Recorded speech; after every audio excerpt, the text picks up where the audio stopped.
మాజీ మంత్రి అప్పలరాజుకు పోలీసులు నోటీసులు ఇచ్చారు. పలాసలో జరిగిన బాలిక అత్యాచార కేసులో పోలీసులపై ఆయన అనుచిత వ్యాఖ్యలు చేశారు. పోలీస్ స్టేషన్కు పసుపు రంగు వేసి తాళాలు తీసేస్తానంటూ అప్పట్లో బెదిరించారు. ఈ వ్యాఖ్యలపై పోలీసులకు టీడీపీ ఫిర్యాదు చేసింది. ఇప్పుడు ఇదే కేసులో నోటీసులు అందుకున్న అప్పలరాజు కార్యకర్తలతో పోలీస్ స్టేషన్కు వచ్చారు. ప్రస్తుతం అప్పలరాజును పోలీసులు ప్రశ్నిస్తున్నారు.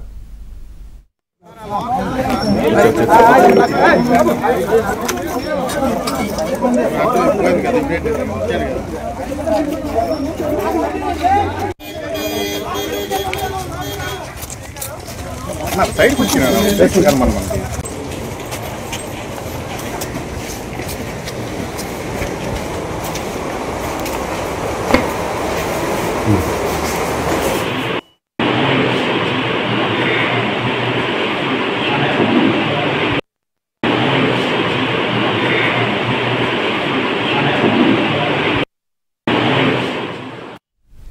మాజీ మంత్రి అప్పలరాజుకు పోలీసులు నోటీసులు ఇచ్చారు. పలాసలో జరిగిన బాలిక అత్యాచార కేసులో పోలీసులపై ఆయన అనుచిత వ్యాఖ్యలు చేశారు.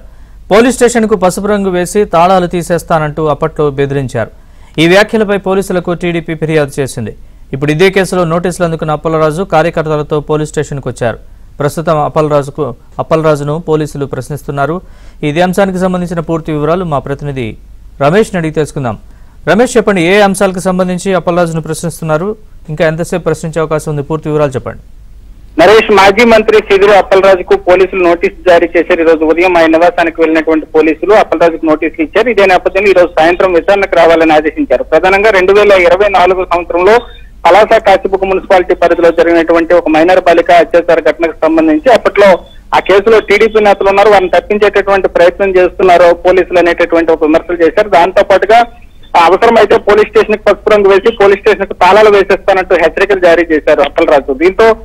దీనిపైన పలాసకు చెందినటువంటి బోర్ల విజయకృష్ణంరాజు అనేటటువంటి ఒక వ్యక్తి పోలీసులు పైన విమర్శలు చేయడం పైన అప్పలరాజు పైన ఒక కేసు ఫిర్యాదు చేయడం జరిగింది. ప్రధానంగా ఈ రకమైనటువంటి వ్యాఖ్యలు పోలీసులు చట్టాన్ని పరీక్షించేటటువంటి క్రమంలో కొంత ఇబ్బందులు తలెత్తాయి కాబట్టి అప్పలరాజు పైన వెంటనే చట్టపరమైనటువంటి చర్యలు తీసుకోవాలని చెప్పి విజయకృష్ణంరాజు ఆ ఫిర్యాదులో పేర్కొన్నారు. దీనిపైన చాలా రోజులుగా విచారణ జరుపుతున్నటువంటి పోలీసులు ఈ రోజు ఉదయం అప్పలరాజుకు నోటీసులు జారీ చేశారు. సాయంత్రం విచారణకు రావాలని ఆదేశించారు. దీంతో అప్పలరాజు పెద్ద ఎత్తున కార్యకర్తలు వెంట పెట్టుకుని ఈ రోజు కాశీబుగ్గ పోలీస్ స్టేషన్ కు వచ్చారు.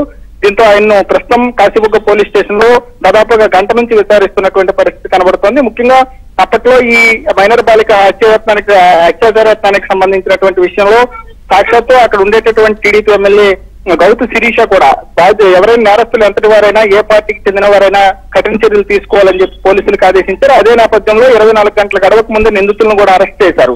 కానీ పోలీసుల పైన ఒక బాధితమైనటువంటి రాజకీయ నాయకుడు ఉన్నటువంటి అప్పలరాజు అనుచితమైనటువంటి వ్యాఖ్యలు చేయటం, దీన్ని పోలీస్ శాఖ సీరియస్ గా తీసుకుంది. ఈ నేపథ్యంలో ఈ రోజు నోటీసులు ఇచ్చింది. దానిపైన అప్పలరాజును ప్రస్తుతం విచారిస్తున్నారు. అయితే ఇంకా మరొక గంట 2 గంటలు పట్టేటటువంటి అవకాశం ఉంది. మరోవైపు పోలీస్ స్టేషన్ బయట భారీగా వైసీపీ కార్యకర్తలు ఉన్నారు. దీంతో పాటుగా పోలీసులు కూడా భారీగా మోహరించడం జరిగింది. మొత్తానికైతే కాశీబుగ్గ పోలీస్ స్టేషన్ దగ్గర ప్రస్తుతం అప్పలరాజు విచారణ కొనసాగుతుంది. Naresh, right Ramesh, thanks for the update.